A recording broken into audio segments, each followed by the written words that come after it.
வணக்கம். நம்ம சேனலுக்கு தொடர்ந்து ஆதரவளித்துக் கொண்டிருக்கும் நல்ல உள்ளங்களுக்கு நன்றி. தொடர்ச்சியாக ஆதரவு கொடுங்க. சவுக்கு சங்கர் எப்போது அவருடைய சவுக்கு ஆஃபீஸ்க்கு கொண்டு போக போகிறாரு, அங்கே என்ன பண்ண போகிறாங்க, குறிப்பாக பார்த்தீங்கன்னா அங்கே இருக்கக்கூடிய சிசிடிவி ஃபுட்டேஜ், அந்த ஃபுட்டேஜை 2 காப்பி எடுக்கணும் அப்படின்னு நீதிமன்றம் சொல்லியிருக்குது. குறிப்பாக பார்த்தீங்கன்னா அங்கே அதில் ஆஷ் வேல்யூவை கணக்கில் எடுத்துக்கணும் அப்படின்னு சொல்லியிருக்காங்க. ஏன்னா அதை யாரும் மிஸ்யூஸ் பண்ணிடக்கூடாதுன்ட்டு. இன்னொரு பக்கம் பார்த்தீங்கன்னா எல்லாத்தையும் வீடியோ மட்டும் இல்லாமல் ஆடியோ ரெக்கார்டிங்கும் பண்ணணும் அப்படின்னு சொல்லியிருக்காங்க. குறிப்பாக 2 நாள் கஸ்டடி கொடுத்துருக்காங்க. இதில் எல்லாரும் கேட்கக்கூடிய விஷயம் என்னென்னா, வழக்கறிஞர் சொல்கிறது தொடர்ந்து அவர் மீது பல வழக்குகள் புனையப்பட்டிருக்கு. அவங்க அம்மாவுக்கு நேற்று ஃபோன் பண்ணி காவல்துறையிலேருந்து வாங்க நம்ம அலுவலகத்தை திறங்க அப்படின்னு சொன்னதாகவும், அவங்க போன உடனே அதுக்கப்புறம் அவங்க வரவே இல்லை. எப்படி நடக்குது அப்படின்னா, சங்கர் அவர்களை எதில் கைது பண்ணோன்னே சொல்லலை. அப்போ வழக்கறிஞருக்கு கோர்ட்டில் வந்த பிறகு தான் இந்த வழக்குன்னு தெரியுது. அப்போ அதற்குரிய ஆவணங்களை திரட்டுவதற்கு வக்கீலால் முடியல. இப்படி எங்களை திணறடிக்கிறாங்க அப்படின்னு வழக்கறிஞர்கள் தரப்பில் சொல்கிறாங்க. ஏற்கனவே அந்த ஜிபே வந்த உடனே, ஏன்னா ஜிபே 94,000 ரூபா வந்திருக்குது. அது வந்த உடனே நீங்கள் ஒரு 100க்கு ஃபோன் பண்ணியிருக்கணும், இல்லைனா காவல்துறையில் வேறு ஒரு யார்கிட்டையாவது ஒருத்தர் நீங்கள் பேசியிருக்கணும், இல்லை பேங்க்கில் பேசியிருக்கணும், இல்லை யார் போட்டாங்களோ அவங்களுக்கு நீங்கள் தொடர்பு கொண்டிருக்கணும் இப்படின்னு சொல்லப்பட்டது. அப்படிப்பட்ட சூழ்நிலை இந்த 94,000 ரூபா வந்தபோது நாங்கள் என்ன பண்ணிகிட்டு இருந்தோம் அங்கே. ஏன்னா அங்கே அந்த எங்களுடைய சிசிடிவி கேமராவில் ஆடியோவும் ரெக்கார்ட் ஆகும், அந்த பதிவுகளை பாருங்கள் தெரியும். அதே போல் நாங்கள் மிரட்டல் விடுத்தோம், ஒருத்தரை அடித்தோம் அப்படின்லாம் வாக்குவாதம் முத்திச்சு அப்படின்னு அவர் சொல்கிறார். இன்றைக்கி எங்ககிட்ட இருக்கக்கூடிய சிசிடிவி ஃபுட்டேஜில் அந்த மாதிரி ஒரு சம்பவம் நடந்தால் சொல்லுங்கள், நான் விளக்கம் தரேன். ஒருவேளை அன்னைக்கு சிசிடிவி ஃபுட்டேஜ் அன்னைக்கு ஒரு நாள் மட்டும் எரேஸ் ஆகியிருந்தாலும் சொல்லுங்கள், அதுக்கு நான் பொறுப்பேற்றுக்கிறேன். இவ்வளோ விஷயங்கள் சவுக்கு சங்கர் தரப்பில் சொல்லப்பட்டது.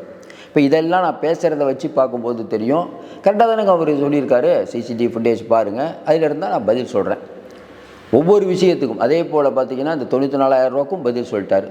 அன்றைக்கி அவங்க வந்ததுக்கான ஆதாரம் இருக்கா இல்லையான்னு செக் பண்ணுங்கள், எல்லாத்துக்கும் நான் கோஆப்ரேட் பண்ணுறேன், நானே பயோமெட்ரிக் என்னை கூப்பிட்டு போங்க, நானே பயோமெட்ரிக் வச்சு உள்ளே அனுப்புகிறேன் அப்படின்னு சொன்னு. இன்னொன்று ஏற்கனவே எங்களுக்கு, அதாவது சங்கர் என்ன சொல்கிறாருன்னா, எனக்கு சிறையில் நிறையா கொடுமை நடந்தது, எங்களை அரெஸ்ட் பண்ணாங்க, கையை உடைச்சாங்க, இப்படி பலவிதமான குற்றச்சாட்டுகள் சொன்னதுனால 5 நாள் கஸ்டடி கொடுக்காம 2 நாள் கஸ்டடி கொடுத்துருக்காங்க அப்படின்னு அவங்க வழக்கறிஞர் சொல்கிறாரு. இந்த கேஸ் அடுத்து எப்படி போகும்? ஏன்னா இந்த கேஸ் போகிற இந்த விஷயத்தை பார்த்தா தேர்தல் வரை அவரை உள்ள வைப்பதற்கான வாய்ப்பு நிறைய இருக்குது அப்படிங்கிற மாதிரி வெளியில் பரவலாக பேசப்படுது. அடுத்தடுத்து கேஸ் போடுறத பார்த்தா இது அந்த பாதையை நோக்கி தான் போகும். இன்றைக்கி இருக்கக்கூடிய சூழ்நிலையில் ஆதாரம் இல்லாமல் ரொம்ப நாள் ஒருத்தரை சிறையில் அடக்க முடியாது. இதை பற்றி உங்களுடைய கருத்தை முதல்ல சொல்லுங்கள். இன்றைக்கி சங்கர் அவர்கள் இவ்வளோ விஷயத்தை சொல்லியிருக்காரு. அப்போ ஒருவர் சிசிடிவி ஃபுட்டேஜில் ஒருத்தர் ஆஃபீஸ்க்குள்ளே வரதை மறைக்க முடியுமா? அது இந்த காலத்தில் டெக்னிக்கல் அதிகமாக போயிடுச்சு. அப்படி என்ன எரேஸ் பண்ணாலும் அது கண்டிப்பாக தெரிஞ்சிடும். தெரியாமல் இருக்கும் நீங்கள் நினைக்கிறீங்களா? இன்னும் குறிப்பாக பார்த்தீங்கன்னா அவர் என்ன சொல்கிறாருன்னா, எங்களுடைய கால் ஹிஸ்ட்ரி எடுத்து பாருங்கள், நீங்கள் ரெகுலர் ஃபோனில் பேசியிருந்தால் நீங்கள் ரெக்கார்ட், அதனால தான் சில பேர் வாட்ஸ்அப்பில் பார்ப்பாங்க. அந்த வாட்ஸ்அப் காலையும் ஐடிபிஆர் மூலமாக எடுத்துடலாம், சிடிஆரை கால்ஃபர் பண்ணிங்கன்னா உண்மை தெரிஞ்சிடும் அப்படின்னு அவங்க வழக்கறிஞர் சொல்கிறாரு. இதையெல்லாம் வைத்து பார்க்கும்போது எனக்கு இது தப்பாக தெரில, உங்களுக்கு தப்பாக தெரிஞ்சால் சொல்லுங்கள். ஏன்னா நீதிமன்றம் இருக்குது, காவல்துறை இருக்குது, அவங்களாம் விசாரித்து உண்மையை சொல்லுவாங்க. அதாவது ஆதாரமே இல்லாமல் ஒரு மேலே குற்றச்சாட்டு, அதாவது அங்கே வச்சுட்டாங்க, இதெல்லாம் பண்ணுறது ரொம்ப கஷ்டம். இன்னொன்று, நம்ம ஏற்கனவே பல விஷயங்கள் பார்த்துருக்கோம், சினிமாலையும் பார்த்துருக்கோம். இவங்களே கஞ்சா எடுத்துகிட்டு போய் வைக்கிறது நிறையா படத்தில் பார்த்துருக்கோம். அப்புறம் நிறையா பேருக்கு ஒரு சந்தேகமும் இருக்குது, ஆமாங்க இவங்க சர்ச்சுங்கிற பேரில் வச்சுட்டு போயிடுவாங்க, இந்த மாதிரிலாம் நிறையா விஷயங்கள் சொல்லப்படுது. அதுக்கு தான் வீடியோ ஆடியோ எடுக்கணும்னு நீதியரசர் சொல்லியிருக்கார். இது ஒரு பக்கம். இதுதான் நேற்று நடந்த விஷயம். இப்போ அவர் சைதாப்பேட்டையில் இருக்கார், புழலில் இல்லை. இது அடுத்து எங்கே போகும்? இப்போ நீங்கள் பார்த்துட்ருக்க நீங்கள், உங்களுக்கு இந்த சவுக்கு சங்கர் விஷயத்தில் எது சந்தேகமாக இருக்குது? ஏன்னா இன்றைக்கி அரசாங்கத்துக்கு எதிராக பேசக்கூடிய ஒரு சில நபர்களில் அவரும் ஒருவர், ரொம்ப முக்கியமானவர்.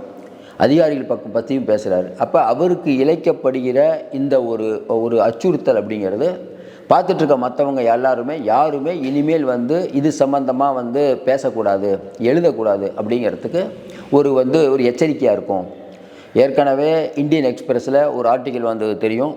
அதாவது இங்கே நம்ம பஸ் பேருந்து அமைக்கணும் அப்படின்னு சொல்லிட்டு ஒரு 5 இடத்துல கால்ஃபர் பண்ணுறாங்க மாநகராட்சியில். அந்த இடத்துக்கு போய் இந்தியன் எக்ஸ்பிரஸ் ரிப்போர்ட்டர் பார்க்குறாரு, ஏற்கனவே 5 பஸ் ஸ்டாண்ட் இருக்குது. எதுக்கு 5 பஸ் ஸ்டாண்ட் இருக்குது, அந்த பஸ் ஸ்டாண்டுக்கு மீறி எதுக்கு நீங்கள் வந்து மறுபடியும் வந்து டெண்டர் விட்றீங்க அப்படின்னு கேட்டு அது ஒரு பெரிய இஷ்யூவாக போச்சு. இப்படி பல விஷயங்கள் வந்து இன்றைக்கி இந்தியா டுடேலேருந்து, இந்தியன் எக்ஸ்பிரஸ்லேருந்து பல விஷயங்கள் இன்றைக்கி வந்து நாளிதழ்கள் வருது. குறிப்பாக ஆங்கில நாளிதழ்கள் வருது. டெக்கான் கிரானிக்கிலும் விரிவான ஒரு கட்டுரையெல்லாம் நிறைய எழுதியிருக்காங்க. அந்த பார்க்கிங் பிரச்சனை பற்றிலாம் பல விஷயங்கள். சங்கர் அவர்கள் அரசியல்வாதிகளை மட்டும் விமர்சிக்கிறது இல்லாமல் இந்த பார்க்கிங் பிரச்சனை, அதுக்கப்புறம் பார்த்திங்கன்னா காவல்துறையில் என்னென்ன நடக்குது, இப்படி தொடர்ச்சியாக பார்த்திங்கன்னா அதிகாரிகள் மட்டத்திலையும் போய் அவர் வந்து தொடர்றார். இந்த அதிகாரிகள் மட்டத்தில் தொட்டிங்கன்னா அவர்களுக்கு ஷாக் அடிக்கும், அவர்கள் வந்து எதிர்வினை ஆற்றுவார்கள். ஏற்கனவே இந்த சிஎம்டிஏ பிரச்சனையில் அதிகாரிகள் மேலே சொல்லி தான் அவர் உள்ளே இருந்தார். அப்போ இந்த மாதிரியான ஒருவேளை அது பொய் குற்றச்சாட்டுன்னு வச்சுக்கோங்களேன். இப்போ பொய் குற்றச்சாட்டு அப்படின்னா இவ்வளோ தைரியமாக அவர் பேச முடியாது. இன்னொன்று எல்லாருமே எழக்கூடிய சந்தேகம், என்னங்க இவ்வளோ தூரம் காவல்துறை கண்கோய்க்க கொத்தி பாம்பாக பார்த்துட்ருக்குது அப்படிங்கும்போது அவர் ஒரு ஆளை கூப்பிட்டு மிரட்டினார், பணத்தை பிடுங்கினார் அப்படிங்கிறத அது வந்து ஏற்றுக்கிற மாதிரி இல்லையே. ஏன்னா சில பேர் நம்ம பார்ப்போம், இப்போ பேசுகிறதெல்லாம் பார்ப்போம், அப்படி பேசுகிறத பார்த்தாவே தெரிஞ்சுக்கலாம், பார்த்தாவே தெரிஞ்சுக்கலாம் சொல்லுவாங்களே, கண்ணை பார்த்தாவே தெரிஞ்சுக்கலாமா. சில பேர் பார்த்தாவே தெரிஞ்சுக்கலாம், அவங்க கோவப்படுவாங்க, ஆனால் அவங்க ஆத்திரத்தில் அடிக்கிறது, உதைக்கிறது, பணம் பிடுங்கிறது இதெல்லாம் ஈடுபடுவாங்க அப்படிங்கிறது மக்களுக்கு கொஞ்சம் அதிர்ச்சியான செய்தி. மக்கள் நம்ப மறுக்கிறார்கள். இப்படிப்பட்ட சூழ்நிலையில் அடுத்து நடக்கப் போவது என்ன, அதை பற்றி தான் பார்க்க போகிறோம். தொடர்ச்சியாக இன்றைக்கி அவர்கள் வந்து சவுக்கு சங்கரை வந்து அரெஸ்ட் பண்ணும்போதே எல்லோரும் கேட்ட கேள்வி, சவுக்கு சங்கரும் நீதிமன்றத்தில் கேட்குறாரு. எல்லோரும் என்ன சொன்னாங்க, அவரை வந்து வீட்டில் பூந்து, அதாவது டோரை உடைச்சி உள்ளே போனது, அவரை அரெஸ்ட் பண்ணது தப்பு அப்படின்னாங்க. ஆனால் அவர் என்ன சொன்னார், இல்லை எனக்கு வந்து எங்கள் வழக்கறிஞர்கள் வந்தால் நான் திறந்து விட்றேன்னு சொன்னேன், அதையும் மீறி உடைச்சிட்டு வந்துட்டாங்கன்னு. ஆனால் சட்டப்பிரகாரம் ஒருவர் வந்து ஒருத்தர் வீட்டுக்கு அரெஸ்ட் பண்ண போகிறாங்க, அவர் வந்து அரெஸ்ட்டுக்கு ஒத்துழைக்கலைன்னா வீட்டில் இருக்கார் அப்படின்னா டோரை உடைச்சி உள்ளே போய் அரெஸ்ட் பண்ணுவதற்கு உரிமை இருக்குது. அது நம்ம யாரும் தப்பு சொல்ல முடியாது. அப்போ அந்த விஷயம் தப்பு இல்லை. உடைச்சிட்டு போகிறது ரைட்டு, ஆனால் உள்ளே போயிட்டு அங்கே இருக்கக்கூடிய அந்த ஒவ்வொரு ரேக்லேயும் திறந்து அதை வந்து பணத்தை எடுக்கிறது பார்த்தோம், என்ன பண்ணலாம் கேட்குறதெல்லாம் ஆடியோ நம்ம கேட்டிருப்போம். அது தவறு. ஏன்னா உங்களை ஒருத்தர் அரெஸ்ட் பண்ணுறதான் உரிமை இருக்க ஒழிய சர்ச் பண்ணுறதுக்கு அதுக்கு வந்து நீங்கள் முறையாக வந்து ஆவணங்கள் இல்லை அப்படின்னு வாதிடுறாங்க. அது கோர்ட்டில் எடுத்துக்கிட்டாங்க கவனத்தில். அப்போ அந்த விஷயத்தை என்ன ஒன்று ஏன் சர்ச் பண்ணுறாங்க, ரெண்டாவது விஷயம் இவங்களை அலக்களிக்கிறதுல ரொம்ப போலீஸ் தீவிரமாக இருக்காங்க. ஏன்னா சங்கர் வந்து இந்த கேஸுன்னு சொல்லிடக்கூடாது, ஏன்னா அவர் காலையில் வீடியோ ஒன்று வெளியிடுறாரு, அதில் வேறு பேர் சொல்கிறார், ஆனால் பார்த்தா இதில் வேறு பேரில் அரெஸ்ட் பண்ணுறாங்க. அதையும் தாண்டி எல்லாருக்கும் கவனம் இருக்கக்கூடிய விஷயம் எல்லாமே பார்த்திங்கன்னா கிரிமினல் வழக்கு. ஒரு அவதூறு வழக்கு, இப்போ சிஎம் அவதூறு பண்ணிட்டாரு, இல்லை வந்து டெப்டி சிஎம் ஐ அவதூறு பண்ணிட்டாரு, திமுக அவதூறு, யாராவது ஒருத்தர் அவதூறு பண்ணிட்டார் அப்படின்னு கேஸ் போடாமல் முழுக்க முழுக்க கிரிமினல், மிரட்டி பணம் பறிக்கிறது, அப்புறம் வந்து காயங்களை ஏற்படுத்துவது. அதில் வந்து அந்த பாதிக்கப்பட்டவர் சொல்கிறார், என்னை வந்து அடித்தார், அங்கே அடித்தார், இங்கே அடித்தார், நான் ஹாஸ்பிட்டல் அட்மிட் ஆனேன், எல்லோரும் வந்து என்னை வந்து சூழ்ந்துக்கிட்டாங்க. இப்படி அவர் பல்வேறு குற்றச்சாட்டுகள் மட்டும் இல்லாமல் அடித்தார், உதைத்தார் அப்படிங்கிறது சொல்கிறது வந்து எப்பயுமே யூஸ்வலாக வந்து காவல்துறையில் வந்து ஒரு நடைமுறை இருக்கும். சில பேர் வந்து இந்த கேஸ் வலிமையாக்கிறதுக்கு சிலதான் எழுதுவாங்க, நீங்களே காவல்துறையில் புகார் கொடுக்க போயிருந்தால் சொல்லுவாங்க, அந்த வார்த்தையெல்லாம் போடுங்க அப்படிம்பாங்க. அது எதுக்கு அப்படின்னா காவல்துறை ட்ரைனிங்லேயே சொல்லுவாங்க. ஒரு சாராய கேஸை பிடிக்கணும்னா அதுக்கேற்ற மாதிரி இந்த ஃப்ரேம் பண்ணுவாங்க, ஒரு திருட்டு கேஸ்னால் அந்த மாதிரி ஃப்ரேம் பண்ணுவாங்க. இது இப்போ சொல்லுவாங்கள்ல, ஏங்க லாக்அப் இது நடக்குது, என்கவுண்டர் நடக்குதா, அப்போ யாராவது பாருங்கள், கண்டிப்பாக பார்த்தீங்கன்னா என்கவுண்டர் நடக்கும்போது காவல் அதிகாரி யாருக்காவது ஒருத்தருக்கு அடிபட்டிருக்கும், ஹாஸ்பிட்டல் அட்மிட் பண்ணுவார் அப்படின்னு இயற்கையிலே மக்கள் பேசுவாங்க. அது உண்மையா இல்லையாங்கிறதெல்லாம் தாண்டி மக்கள் இதை பேசுவாங்க. அது வந்து சரி இது உண்மையாகவும் இருக்கலாம், ஏன்னா எல்லாமே உண்மைன்னு சொல்ல முடியாது, எல்லாமே போலின்னு சொல்ல முடியாது.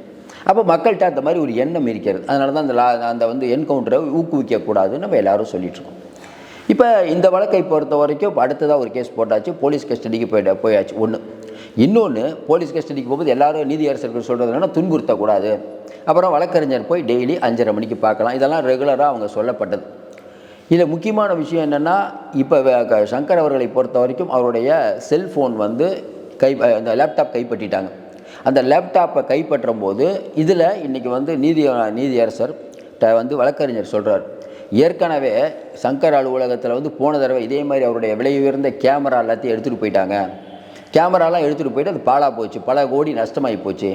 இப்போ இன்னும் சிக்கல் என்னென்னா, இந்த வழக்கை பொறுத்த வரைக்கும் ஒருத்தர் எங்கள் ஆஃபீஸ்க்கு வந்தார், அவரை நான் அடித்தேன், இதுக்கும் கேமராவை சீஸ் பண்ணுறதுக்கு என்ன சம்பந்தம்? அலுவலகத்துக்கு வாங்க, நாங்களே பயோமெட்ரிக் வைக்கிறோம், எடுக்கிறோம், எல்லாம் எடுக்கிறோம், ஆனால் கேமராவை சீஸ் பண்ணுறதுக்கும் அங்கே இருக்கக்கூடிய உங்களுக்கு தெரியும் எடிட்டிங் எக்யூப்மெண்ட்லாம் ஆவிட் இருக்கும், பினாக்கு நிறையா இருக்குது, இந்த எக்யூப்மெண்ட் ஆப்பிள் இதெல்லாம் எடுத்துகிட்டு போகிறதுக்கு என்ன விதமான அதிகாரம் இருக்குது, அது கொஞ்சம் பண்ணாதீங்கிற மாதிரி சொல்லியிருக்காங்க. வழக்கு நடைபெற்று கொண்டு இருக்கிறது. ஆனால் மக்களுக்கு பல்வேறு விதமான சந்தேகங்கள் இருக்குது. ஒரு சந்தேகம் என்னென்னா, தொடர்ந்து இந்த மாதிரி பேசுகிறவங்களை அச்சுறுத்தல் ஒன்று. ஏற்கனவே தமிழ்நாட்டில் நடக்கக்கூடிய காவல்துறையோட அத்துமீறல்கள் தொடர்ந்து நம்ம பார்த்துட்ருக்கோம். இப்போ நம்ம லாக்அப் டெத்தில் அஜித்குமார் பண்ணுற விஷயமாகட்டும், அது யாரும் ஏற்றுக்கவே முடியாது. அந்த அடிக்கிறதெல்லாம் பார்க்கும்போது பல பேர் கொந்தளிச்சாங்க. அப்போ காவல்துறையில் இந்த மாதிரி ஆட்கள் இருக்கிறார்களா, இவ்வளோ மோசமாக நடத்துகிறாங்களே அப்படிங்கிற. ஏன்னா காவல்துறை நல்லவர்களும் இருக்காங்க, நம்ம பார்த்துருக்கோம். இப்போ சில காவல்துறையில் பார்த்தா ரொம்ப நல்ல மனிதராக இருக்குல்ல, அவங்களே எவ்வளோ பேருக்கு உதவி செய்வாங்க. காவல்துறை ஆய்வாளரே நிகழ்ச்சியான சம்பவம்லாம் நம்ம பார்த்துருக்கோம். ஆனால் ஒரு சில காவல்துறை அதிகாரிகள் பண்ணுறதுனால ஒட்டுமொத்தமாக காவல்துறைக்கு ஒரு அவப்பேர் ஏற்பட்டு கொண்டு இருக்கிறது ஒன்று. இன்னொன்று, இன்றைக்கி தமிழ்நாட்டில் மற்ற பிரச்சனைகள் எவ்வளவோ இருக்குது. சட்டம் ஒழுங்கு சீர்கேடுலேருந்து, அதாவது தமிழ்நாட்டில் பிரச்சனையே எதுவும் இல்லை அப்படின்னா இன்றைக்கி சங்கர் அவர்கள் பேசுகிறது எடுபடாது. ஒவ்வொரு விஷயமும் ஒன்று வேணாம். அந்த அண்ணாநகர் சிறுமி விஷயத்தில் இவங்க பண்ணதெல்லாம் மிகப்பெரிய ஒரு தப்பு. அது யாராலும் ஏற்றுக்கொள்ளவே முடியாது. அதையும் தாண்டி ஹேமந்த் வெளியில் வந்தார் பாருங்க, மக்களுக்கு அவ்வளோ கொந்தளிப்பு. நீங்களே சொல்லுங்கள், பார்த்துட்டு இருக்க நீங்களே சொல்லுங்கள். ஹேமந்த் அப்படிங்கிறவர் ஒரு கொடூர குற்றவாளி அப்படின்னு மக்கள் நினைக்கிறாங்க. இன்றைக்கி இருக்கக்கூடிய சூழ்நிலை, ஒரு சின்ன குழந்தைய பாலியல் பலாத்காரம் பண்ணி கொன்று சூட்கேஸில் வச்சு அது தமிழ்நாடே கொந்தளிச்சது. அதுக்கப்புறம் வெளியில் அவங்க அம்மா வேற கொள்றாரு. நீதிமன்றம் வெளியில் வர்றாரு சார், வெளியில் இருக்கார் சார், அவர் எப்படி நீங்கள் பொறுத்துக்க முடியும்? அப்போ அவங்க அப்பா அந்த பெண்ணுடைய அப்பா சொன்ன வரி தான் ஞாபகத்துக்கு வருது. ஒன்றுமே புரியல எனக்கு, சொன்னாங்களா இல்லையா? அப்போ சட்டத்தின் ஆட்சி நடக்கக்கூடிய நாட்டில் சில பேர் இப்படி வரும்போது எதனால் வருதுன்னா, சட்டம் மேலே தப்பு இல்லை, காவல்துறை அதிகாரிகள் முறையாக அந்த வாதத்தை வைக்கல, சரியான ஆதாரங்களை கொடுக்கல அப்படிங்கிறாங்க. அரசாங்கத்துக்கு எதிராக பேசக்கூடியவர்களை தேடி தேடி அரெஸ்ட் பண்ணக்கூடிய காவல்துறை, இவர்கள் ஏன் கோட்டை விட்டார்கள்ங்கிற கேள்வி எழுமா எழாதான்? நீங்கள் இந்த விஷயத்தில் தான் கவனம் இருக்கணும். கள்ளச்சாராய மரணங்கள் யார் காரணம்?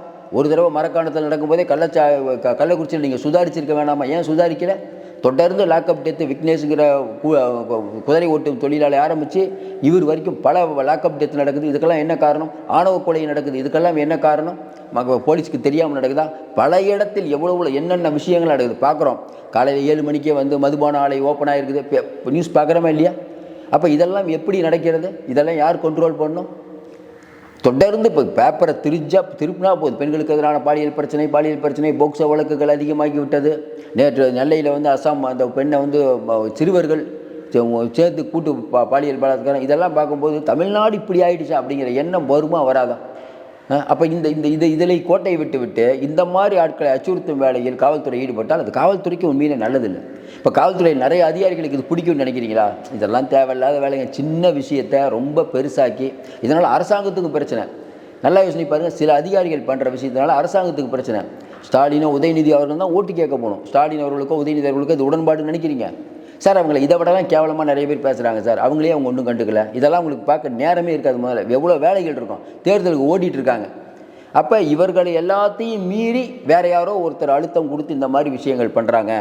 ஏன்னா இதில் என்ன சிக்கல்னாங்க, அவர் ஒருத்தர் மேலே குறை சொல்கிறார். என்ன மக்களுக்கு இன்னும் உண்மை தெரியாது. ஏன்னா ஆதாரம் இல்லாமல் யாரையும் நம்ம குறை சொல்ல முடியாது. இப்போ இவங்க சொல்கிற மாதிரி சவுக்கு ஆஃபீஸ்க்கு போயிட்டு அந்த சிசிடிவி ஃபுட்டேஜ் எடுத்தால் எனக்கு உண்மை தெரிஞ்சிடும். ஏன் பாருங்கள், நாங்கள் இந்த டேட்டில் போனோன்னு ஒரு 2 பேர் சொல்கிறாங்களா, எங்களை போனோம் நான் அடித்தான்னு, அந்த டேட்டில் இருக்க சிசிடிவி ஃபுட்டேஜ் எடுங்க. அதில் ஒருவேளை ஆதாரம் இருந்தால் ஒத்துக்கலாம், ஆதாரம் இல்லைன்னா அப்போ அந்த ஆதாரம் அப்படிங்கிறது விரைவில் வெளிவரும். இப்போ கரூர் சம்பவத்தில் ஆதாரம் நம்ம கேட்குறோம், அதே மாதிரி இதுக்கு ஆதாரம் வெளிவரும். ஆனால் நாட்டில் நடக்கக்கூடிய விஷயங்கள்லாம் பார்க்கும்போது மக்களுக்கு இயற்கையிலேயே இந்த ஆட்சியின் மீது ஒரு கோபம் இருக்கிறது. அந்த கோபத்தை அதிகப்படுத்தக்கூடிய வேலையில் டெய்லி ஒவ்வொரு டிபார்ட்மெண்ட்டில் என்ன நடக்குது, ஒவ்வொரு அதிகாரிகள் வீட்டில் என்ன நடக்குது, இவ்வளோ விஷயங்கள் அவர் பேசுகிறார். தொடர்பு இல்லாமல் பேச மாட்டார். ஏற்கனவே லஞ்ச ஒழிப்புத்துறையில் இருந்ததுனால காவல்துறை அதிகாரிகள் நிறையா பழக்கம், நிறையா சோர்ஸ் அவருக்கு இருக்குது. இன்னும் குறிப்பாக பார்த்திங்கன்னா சோர்ஸ் அவர் வெளியே கொண்டு வரதில்லை, யார் அவருக்கு கொடுக்குறாங்கிறது தெரியாது. அப்போ பலவிதமான ஏரியாவில் இருந்து ஒருத்தர் செய்தியை கலெக்ட் பண்ணி கொடுக்குறாருன்னா வெகுஜன மக்கள் பார்க்க தான் செய்வாங்க. சார், நாட்டில் நடக்கக்கூடிய விஷயத்தெல்லாம் மக்கள் பார்ப்பாங்களா இல்லையா? அதுக்கு நீங்கள் அவர் பத்திரிகையாளர் இல்லைன்னு சில பத்திரிகையாளர்கள்லாம் பேசுகிறாங்க. நக்கீரன் கோபால்லேருந்து இந்து ராம்லேருந்து, அது ஒரு பெரிய விமர்சனம். நீங்கள் சொல்லுங்கள், நக்கீரன் கோபால் எந்த மாதிரியான பத்திரிகை நடத்துகிறார்? அவர் இவரை விமர்சிக்கிறது சரியா? நக்கீரன் கோபால் முதல்ல பேசுகிறது சரியா? விஜயுடைய கேரவனில் நடிகை இருந்தாங்க, விஜயுடைய கேரவனில் கேமரா இருந்து அவர் தப்பாக பேசலாமா? இந்த மாதிரி பல பேர் தப்பாக பேசிகிட்டு இருக்காங்கல்ல, அவர்களுக்கு நீங்கள் எந்த தண்டனை கொடுக்க போகிறீர்கள்? நல்லா யோசனை பாருங்கள். சட்டம் எல்லாருக்கும் பொதுவானது தானே. இன்றைக்கி இருக்கக்கூடிய சூழ்நிலை மக்கள் தொடர்ந்து சொல்கிறோம், மக்கள் பார்த்துட்ருக்காங்க. மக்கள் சரியான பதிலடியை கொடுப்பாரு. ஒரு ஆளை சும்மா நீங்கள் அதை இன்னொன்றுங்க, மிரட்டி பணம் படிக்கிறாரு, கட்ட பஞ்சாயத்து பண்ணுறாருன்னா இப்போ நீங்கள் இந்த விஷயத்தில் கூட ஆதாரமாக பாருங்கள். அந்த ஃபுட்டேஜை நீங்கள் காட்டியிருந்தீங்கன்னா பாருங்கள், அவங்க அந்த அலுவலகத்துக்கு போனதுக்கு சான்று இருக்குது. சிசிடிவி ஃபுட்டேஜில் தெரியுமா தெரியாதான்? இன்றைக்கி நீங்கள் அழிச்சிருந்தாலும் எடுத்துடலாம், உண்டா இல்லையா? செல்ஃபோனை வந்து உள்ளே இருக்கக்கூடிய தகவல் எடுக்க முடியாதா? லேப்டாப்பில் உள்ளே இருக்கக்கூடிய தகவல் எடுக்க முடியாதா? இன்னும் குறிப்பாக சொன்னால் அவர் அவ்வளோ சொத்து வாங்கியிருக்காரு, இவ்வளோ சொத்து வாங்கியிருக்காருன்னு ஜேர்னலிஸ்ட் அப்படிங்கிற பேரில் நிறைய பேர் பேசிகிட்டு இருக்காங்க. அப்படி சொத்து வாங்கியிருந்தால் காவல்துறை சொல்லியிருக்குமே, பாருங்கள் இத்தனை கோடிக்கு இங்கே சொத்து வாங்கியிருக்காங்க, இத்தனை கோடிக்கு இங்கே சொத்து வாங்கியிருக்காங்க, எல்லாம் லிஸ்ட்டு போட்டே வந்துருமே. எப்படி பேங்க்கில் இருக்கிறத நீங்கள் மறைக்க முடியாது, சொத்தை மறைக்க முடியுமா? இன்றைக்கி இருக்கக்கூடிய காலகட்டத்தில் எங்கே வீடு வாங்கியிருக்காங்க, எப்படி இந்த பணம் வந்தது, லஞ்ச ஒழிப்புத்துறையிலேருந்து அவர் வெளியில் வந்ததுக்கப்புறம் அவருக்கு பென்ஷன் மட்டும்தான் வருது, அதையும் நிறுத்திட்டாங்க. காசே இல்லாமல் யூடியூப்பில் மட்டும்தான் பணம் வருது, வேறு ஏதாவது சோர்ஸ் இருக்கா? இவ்வளோ விஷயங்கள் ஆராயப்படும்ல. அதனால் இன்றைக்கி வந்து எதுவுமே கண்டுபிடிக்க முடியாது இல்லை, கண்டுபிடித்து ஆதாரமாக பாருங்கள், இந்த அளவுக்கு பண்ணியிருக்காரு, இத்தனை பேரை மிரட்டியிருக்காரு, எங்களுக்கு ஆடியோ ஆதாரம், வீடியோ ஆதாரம், சிசிடிவி ஃபுட்டேஜ் இருக்குன்னா மக்கள் நம்ப போகிறாங்க. அதை விட்டுட்டு பொதுவாக ஒருத்தர் அரெஸ்ட் பண்ணிங்கன்னா மக்கள் நம்ப தயாரில்லை. பார்த்துட்டு இருக்க மக்கள் நீங்களே சொல்லுங்கள், இதில் யார் மேலே தவறு இருக்கிறது?